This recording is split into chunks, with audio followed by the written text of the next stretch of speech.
Hello students, मैं निशा आप लोगों के लिए लेके आई हूँ आपकी वर्कशीट जो कि है रासायनिक संयोजन यानी कि केमिकल इक्वेशन पर। तो चलिए अपनी वीडियो को शुरू करते हैं। तो जैसा कि आप लोगों को दिख रहा है, ये है आपकी वर्कशीट नंबर 11 जो कि है परमाणु तथा अणु के टॉपिक रासायनिक संयोजन पे। ठीक है, यहाँ पे नेम ऑफ द स्टूडेंट, बच्चे को अपना नाम लिखना है, and name of the teacher यानी कि आपके क्लास टीचर का आपको नाम लिखना है। उसके बाद हम लोग पिछले चैप्टर में पढ़ चुके हैं परमाणु तथा पदार्थों के बारे में कि पदार्थ परमाणु तथा अणुओं से मिलके बने होते हैं। अच्छा, उसके अलावा जो हमारे पदार्थ होते हैं वो शुद्ध और अशुद्ध दो रूपों में पाए जाते हैं। शुद्ध रूप है तत्व और यौगिक। तो आज हम जो ये यौगिक है हमने पढ़ा था कि जब दो या दो से अधिक तत्वों को एक निश्चित अनुपात में मिलाया जाता है और इनके मिलने से जो नया पदार्थ बनता है उसे हम यौगिक कहते हैं। तो जैसा कि आप लोगों को यहाँ दिख रहा है कि यौगिकों का निर्माण भिन्न तत्वों के आपस में केवल रासायनिक अभिक्रिया करने से होता है। इन अभिक्रियाओं के कुछ निश्चित सिद्धांत होते हैं। तो आज अपनी इस वीडियो में हम वही सिद्धांत पढ़ने जा रहे हैं कि वो सिद्धांत क्या है। तो सबसे पहले जो ज़रूरी चीज़ आप लोगों के बारे को जानना है वो क्या है कि जो रासायनिक अभिक्रिया होती है वो हमेशा दो या दो से ज़्यादा पदार्थों के बीच में हो सकती है। तो मान लीजिए हम यहाँ पे ए और बी दो पदार्थ लेते हैं जिनके बीच में हमें रासायनिक अभिक्रिया करवानी है।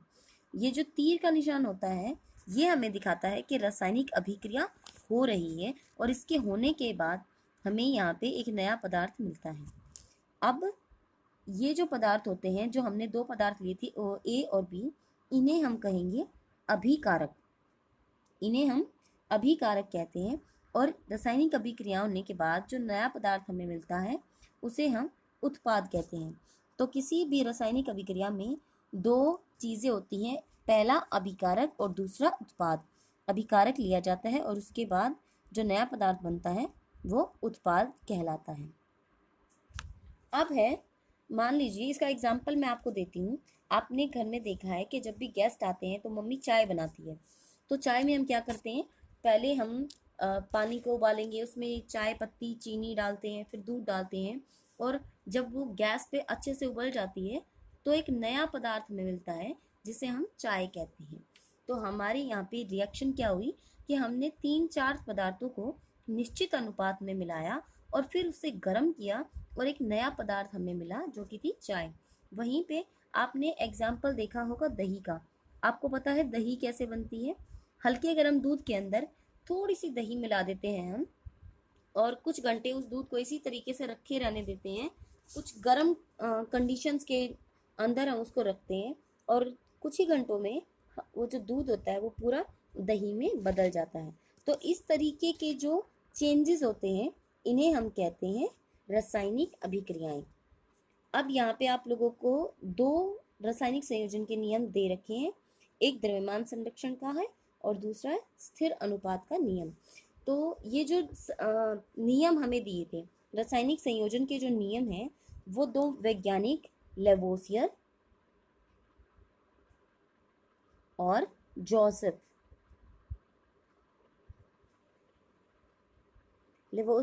जोसेफ नाम के दो वैज्ञानिक थे जिन्होंने रासायनिक संयोजन के नियमों को प्रतिपादित किया था। अब ये जो रासायनिक अभिक्रियाएं होती हैं ये कुछ नियमों को फॉलो करती हैं, जो कि है पहला द्रव्यमान संरक्षण का नियम और दूसरा है स्थिर अनुपात का नियम।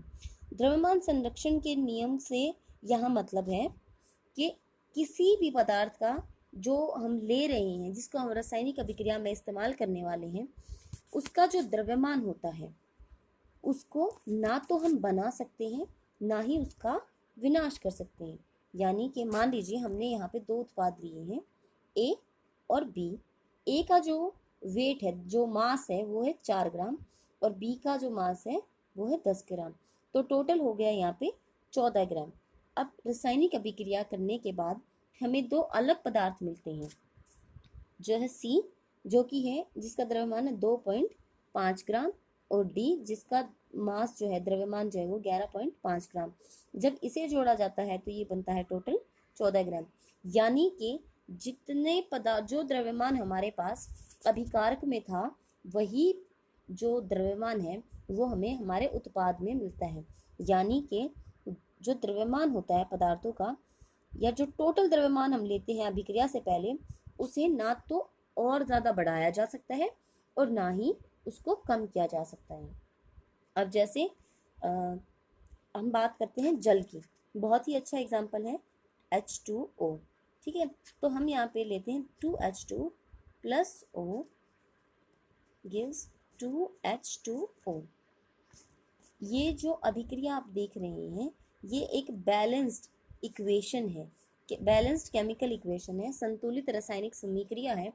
जब आप 10th क्लास में हो जाओगे तो ये डिटेल में दे रखा है। फिलहाल जो ये चैप्टर है ये बेस है आपका।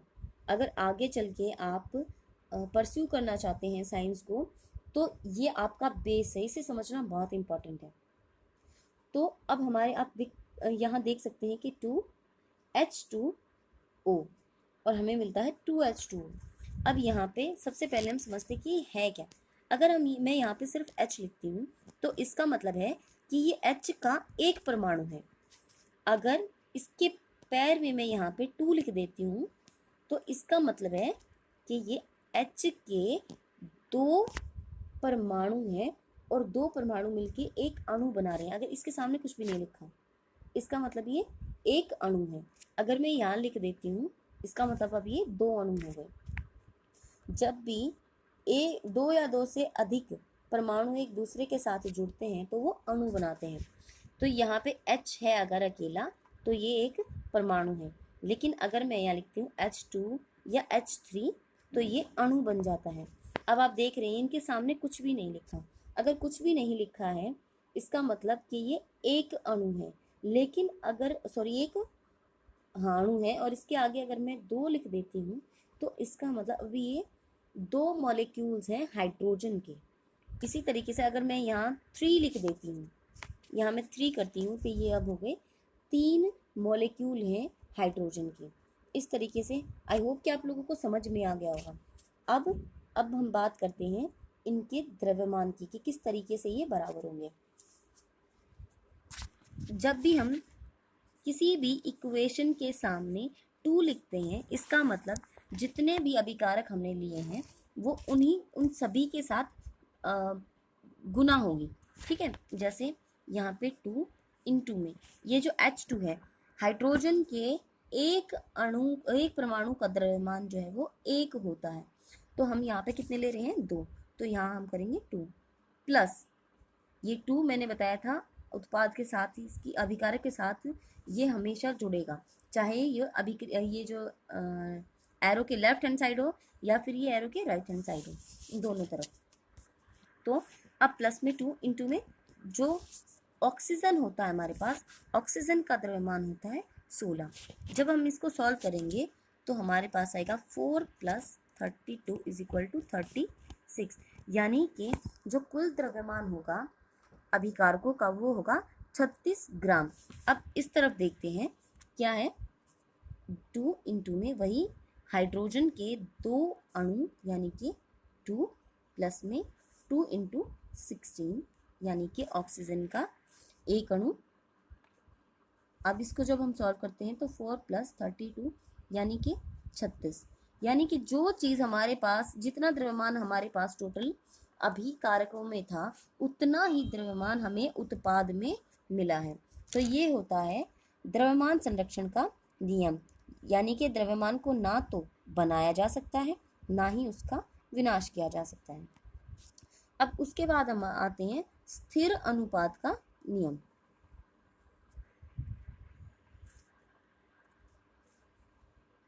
यहाँ देखिए स्थिर अनुपात का नियम क्या है। किसी भी रासायनिक अभिक्रिया में बने यौगिक में तत्व हमेशा एक निश्चित द्रव्यमान के अनुपात में विद्यमान होते हैं। यानी कि जो पदार्थ, जो यौगिक हम बना रहे हैं और उस यौगिक को बनाने के लिए जिन तत्वों का हम इस्तेमाल कर रहे हैं वो तत्व एक निश्चित द्रव्यमान में मिक्स किए जाते हैं, ठीक है, तब कहीं जाके हमें एक यौगिक मिलता है। एग्जाम्पल के तौर पे हम यहाँ कार्बन डाइऑक्साइड की बात करते हैं।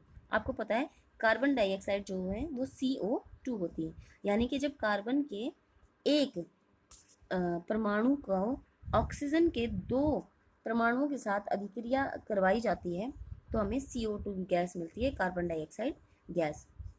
हमारा जो कार्बन होता है उसका द्रव्यमान होता है 12 और ऑक्सीजन का द्रव्यमान जो होता है वो होता है 16। आप लोगों को पता है 16 इंटू 2 इज इक्वल टू 32, यानी कि 12:32। जब हम इसको सॉल्व करते हैं तो हमारे पास जो द्रव्यमान का अनुपात आता है वो आता है 3:8। यानी कि किसी भी तरीके से अगर हम कार्बन और ऑक्सीजन को अभिक्रिया करवाते हैं तो उनके जो द्रव्यमान का अनुपात होता है वो सदैव 3:8 के अनुपात में ही हमें मिलता है। अगर हम मैं आपको दो तरीके से करके दिखाती हूँ ये रासायनिक अभिक्रिया।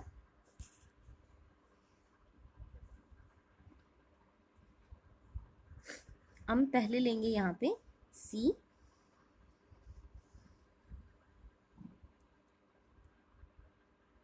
Plus O2 gives CO2। उसके बाद मान लीजिए मैं यहाँ पे मीथेन गैस लेती हूँ, CH4 मीथेन गैस होती है, और जब उसकी ऑक्सीजन के साथ अभिक्रिया करवाई जाएगी तो हमें इस अभिक्रिया के बाद जो उत्पाद हमें मिलता है वो होता है, और इसको हम गर्म करेंगे, ठीक है। तो जब मीथेन गैस को ऑक्सीजन की उपस्थिति में गर्म किया जाता है तो हमें जो उत्पाद मिलता है वो होता है CO2 carbon dioxide plus H2O और जल। तो यहाँ पे जो तो आप देखेंगे कि जो ऑक्सीजन जो हम जो कार्बन डाइऑक्साइड हमारी यहाँ पे बनी थी हमारी फर्स्ट रिएक्शन में, वैसी उसी अनुपात में हमारी जो सेकेंड रिएक्शन थी उसी में कार्बन डाइऑक्साइड बनती है। यानी कि जब इन दोनों के द्रव्यमान को हम कंपेयर करते हैं तो पाते हैं कि दोनों ही रिएक्शंस में जो हमें कार्बन डाइऑक्साइड मिली है उनके कार्बन और ऑक्सीजन का जो द्रव्यमान का अनुपात है वो सेम रहता है हमेशा। तो किसी भी तरीके से अगर हम रिएक्ट करवा रहे हैं दो अभिकारकों को या दो से ज़्यादा अभिकारकों को और उत्पाद में जो यौगिक हमें मिलते हैं उनके द्रव्यमान का अनुपात हमेशा समान रहता है, ठीक है। इसी तरीके से हम अगर अमोनिया की बात करते हैं NH3 अमोनिया नाइट्रोजन का एक अणु की हाइड्रोजन के 3 अणुओं के साथ अभिक्रिया, ठीक है। तो हम देखते हैं कि जो ये जो है नाइट्रोजन है इसका द्रव्यमान जो होता है वो होता है 14, और हाइड्रोजन क्योंकि हम 3 अणु ले रहे हैं तो इसका अनुपात ये जो इसका जो द्रव्यमान होगा वो होगा 3। तो जब भी अमोनिया बनती है तो अमोनिया के अंदर नाइट्रोजन और हाइड्रोजन का जो द्रव्यमान का अनुपात होता है वो हमेशा 14:3 में ही पाया जाता है, ठीक है। आई होप कि अब आप लोगों को अच्छे से ये चीज़ें समझ में आ गई होंगी। अब हम बात करते हैं अपने क्वेश्चंस की कि स्वयं को जांचिए कि आपको कितना आ गया है। सबसे पहला है रासायनिक संयोजन के 2 नियम लिखिए। अच्छी तरीके से आप जानते हैं जो रासायनिक संयोजन के 2 नियम अभी अभी हमने इस वीडियो में कवर किए हैं, द्रव्यमान संरक्षण का नियम और स्थिर अनुपात का नियम। आपको इनके बारे में लिखना है, ठीक है। उसके बाद है क्या 2 विभिन्न स्थानों से लिए गए शुद्ध जल की रासायनिक संरचना में कोई भिन्नता हो सकती है, समझाइए। तो बिल्कुल नहीं हो सकती। आप लोगों को पता है कि जो जल है वो एक यौगिक है, एक शुद्ध पदार्थ है, एक यौगिक है जो 2 तत्वों के एक निश्चित अनुपात में मिलने से बनता है। तो आप अर्थ के किसी भी कोने में चले जाइए, ठीक है, वहां से आप जो भी आप जैसा भी जो ऑक्सीजन है या फिर हाइड्रोजन के एटम है उनसे मिलने के बाद जो जल हमें मिलता है वो हर जगह समान होता है, ठीक है। तो वहाँ रासायनिक संरचना में कोई भी भिन्नता नहीं होगी। उसके बाद है अगला क्वेश्चन, यदि 3 ग्राम कार्बन को 8 ग्राम ऑक्सीजन में जलाने पर 11 ग्राम कार्बन डाइऑक्साइड बनती है तो 12 ग्राम कार्बन और 32 ग्राम ऑक्सीजन में जलाने पर कितनी कार्बन डाइऑक्साइड बनेगी। आपका उत्तर रासायनिक संयोजन के कौन से नियम पर आधारित है। तो जो हमारा द्रव्यमान संरक्षण का नियम है उस पर ये आधारित है। देखिए यहाँ पे 3 ग्राम कार्बन और 8 ग्राम ऑक्सीजन को अभिक्रिया करवाने पर 11 ग्राम कार्बन डाइऑक्साइड मिलती है। तो उसी तरीके से जब 12 ग्राम कार्बन को 32 ग्राम ऑक्सीजन के साथ अभिक्रिया करवाई जाएगी तो हमें टोटल 44 ग्राम यानी कि 44 ग्राम जो है वो कार्बन डाइऑक्साइड बनेगी। और ये है जो आपको मैंने बता दिया कि किस पे आधारित है, द्रव्यमान संरक्षण के नियम पर ये आधारित है। उसके बाद है अमोनिया और कार्बन डाइऑक्साइड के निर्माण किन किन तत्वों से होता है। अमोनिया NH3 नाइट्रोजन और हाइड्रोजन के रासायनिक संयोजन से हमें क्या मिलती है, अमोनिया मिलती है।